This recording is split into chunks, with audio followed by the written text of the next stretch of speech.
ठरलं तर मग या मालिकेच्या आजच्या भागामध्ये आपण पाहणार आहोत, अर्जुन हा रागानेच मधुभाऊंच्या घरातून निघतो आणि तो चैतन्यकडे येतो. तो चैतन्यकडे आल्याच्या नंतर चैतन्य त्याला विचारतो की काय झालं अर्जुन, तुझी आणि सायली वहिनींची भेट झाली का? अर्जुन म्हणतो नाही. चैतन्य म्हणतो की मधुभाऊ अजूनही चिडलेले आहेत का? बरं ते ठीक आहे, पण तू त्यांना ऍडव्होकेट जोशींबद्दल पटवून दिलंस का? तर अर्जुन हा डोक्याला हात लावतो. मग चैतन्य म्हणतो की अर्जुन मी काय विचारतोय, एक्झॅक्टली काय झालं? तू मधुभाऊंना सांगितलंस का की तू जोशी वकिलांव्यतिरिक्त इतर कोणत्याही वकिलाला ही केस दिली तर मी एनओसी वर साईन करेल? पण अर्जुन म्हणतो की मी एनओसी वर साईन करून आलोय. चैतन्य आता शॉक होतो आणि तो म्हणतो की काय अर्जुन, तुला याचा अर्थ कळतो का? तो जोशी वाट लावेल या केसची. अर्जुन म्हणतो की मला हे सर्व समजतंय आणि एक दिवस मधुभाऊंना सुद्धा समजेल, पण तोपर्यंत खूप उशीर झाला असेल. चैतन्य हा अर्जुनला म्हणतो मग आता आपल्याला काहीतरी ऍक्शन घ्यावीच लागणार. अर्जुन म्हणतो ऍक्शन घ्यायची आपल्याला आणि ती सुद्धा आताच. आणि तो चैतन्याला पटकन गाडीत बसायला सांगतो.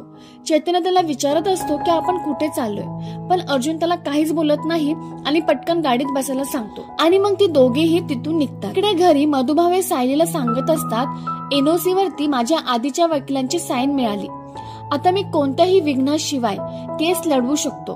पुन्हा त्या वकिलाला भेटण्याची गरज नाहीये. मधुभाऊ सायलीला म्हणतात चेहऱ्यावरती पाणी मारून घेतलं म्हणून डोळ्यातलं पाणी लपू नाही शकत. माझ्या लेकीच्या डोळ्यातलं पाणी आणि चेहऱ्यावर मारलेलं पाणी यातला फरक कळतो मला. आणि मधुभाऊ तिथून निघून जातात. इकडे अर्जुन आणि चैतन्य हे त्या जोशी वकिलांकडे आलेले असतात. त्यांना बघून जोशी वकील म्हणतो अरे अर्जुन सुभेदार या ना, आज माझ्यासारख्या गरीब वकिलाच्या ऑफिसला तुमचे पाय लागले. अर्जुन रागानेच त्याला म्हणतो हे काय चाललंय आणि का करतोयस हे सगळं? तो वकील अर्जुनला म्हणतो तू आधी खाली बस आणि तुला काय मागू, चहा कॉफी का तुझं डोकं शांत होण्यासाठी कोल्ड्रिंक मागू? अर्जुन त्याला म्हणतो मी तुला एवढंच सांगायला आलोय, वात्सल्य आश्रमाची केस तू घ्यायची नाही. ती केस जिंकावी म्हणून मी लढतोय, पण ती केस तुझ्याकडे आली ना तर तू मुद्दामून हरशील, हे कन्फर्म आहे. तो वकील अर्जुनला म्हणतो हे तू काय आरोप करतोस माझ्यावरती, आणि तसंही तू केस अजून जिंकलेला नाहीयेस. आता मधुभाऊंना मीच नाही मिळवून देणार. तेव्हा चैतन्य त्याला रागाने म्हणतो ए जोशी, आम्ही फक्त एवढं सांगायला आलोय मधुभाऊंच्या केस पासून लांब राहायचं. आणि नंतर अर्जुन त्या वकिलाला म्हणतो तुझ्यासारखा एखादा वकील असं चुकीचं वागतो ना म्हणून आपल्या प्रोफेशनचं नाव खराब होतं.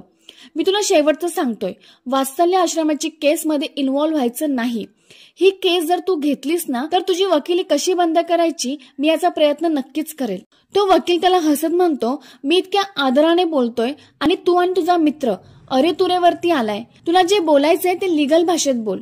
तसंही धमकीची भाषा तुला शोभत नाही. कसं आहे ना, तुझ्यासारख्या लोकांनी स्वतःच्या स्वार्थासाठी कायद्याचा मस्त उपयोग करून घेतलाय. मानलं तुला सुभेदार, कॉन्ट्रॅक्ट मॅरेजचा कायदा मस्त वळवून घेतलास. मला सांग ना, असं कॉन्ट्रॅक्ट मॅरेज करून घेण्यासाठी किती चार्ज घेतोस? त्या सायली मधुकरला वर्षभरासाठी बुक करून घेतलं होतंस ना, मला सांग त्या बाईने किती चार्ज घेतले?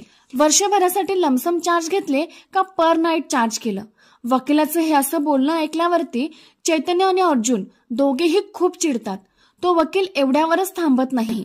तो पुढे म्हणतो की कसं आहे ना, मला जर त्याचे चार्जेस कळले तर मलाही विचार करता येईल. सायली मधुकरशी 2 महिन्याचं जरी मॅरेज कॉन्ट्रॅक्ट करता आलं ना तर मला लॉटरी लागेल. त्या वकिलाने बोलण्याची सर्व लिमिट क्रॉस केलेली असते आणि त्या वकिलाच्या अशा ह्या घाणेरड्या बोलण्यामुळे अर्जुन आता खूपच चिडतो आणि तो जोरातच त्या वकिलाच्या एका कानाखाली देतो. कानाखाली दिल्याबरोबर तो वकील खुर्चीमध्ये पडतो आणि अर्जुन हा त्या रागाने परत जाऊन त्याला 2-4 अजून सणासने थोबाडीत लावून देतो आणि त्या वकिलाला खूप मारतो. चैतन्य हा त्याला थांबवत म्हणतो अर्जुन हे सगळं आपल्याला खूप महागात पडेल, पण अर्जुन त्याचं काहीच ऐकत नाही. तो त्या वकिलाला मारतच असतो. तो वकील आता अर्जुनच्या समोर हात जोडून म्हणतो की माफ कर मला अर्जुन. अर्जुन त्याला म्हणतो माझ्या बायकोचं नाव सुद्धा घ्यायचं नाही. तो त्या वकिलाचा गळा पकडत म्हणतो याच तोंडाने तिचा इन्सल्ट केला होतास ना.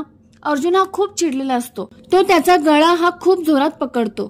चैतन्य त्याला सांगत असतो की अर्जुन गळा सोड, तो मरेल, पण अर्जुन काहीच ऐकत नाही. तेवढ्यातच मधुभाऊ तिथे येतात आणि ते जोरात ओरडतात अर्जुन सुभेदार सोड त्याला. मधुभाऊंचा आवाज ऐकल्यावरती अर्जुन त्या वकिलाला सोडतो.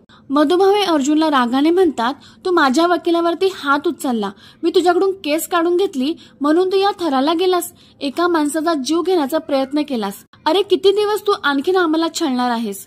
तू आमच्या आयुष्यातून दूर निघून का जात नाहीस? मधुभाऊ हे अर्जुनला म्हणतात, तू तुझं हेही रूप दाखवून दिलंस. माझी सायली तुझ्यापासून जितकी दूर जाईल ना तेवढी ती आनंदात राहील. कॉन्ट्रॅक्ट करून सायलीच्या आयुष्यात आलास, तो दिवस किती अशुभ होता याची खात्री करून दिलीस. तर प्रेक्षकांनो, या सिरियलची अशीच पुढची अपडेट बघण्यासाठी व्हिडिओला लाईक आणि चॅनलला सबस्क्राईब नक्की करा.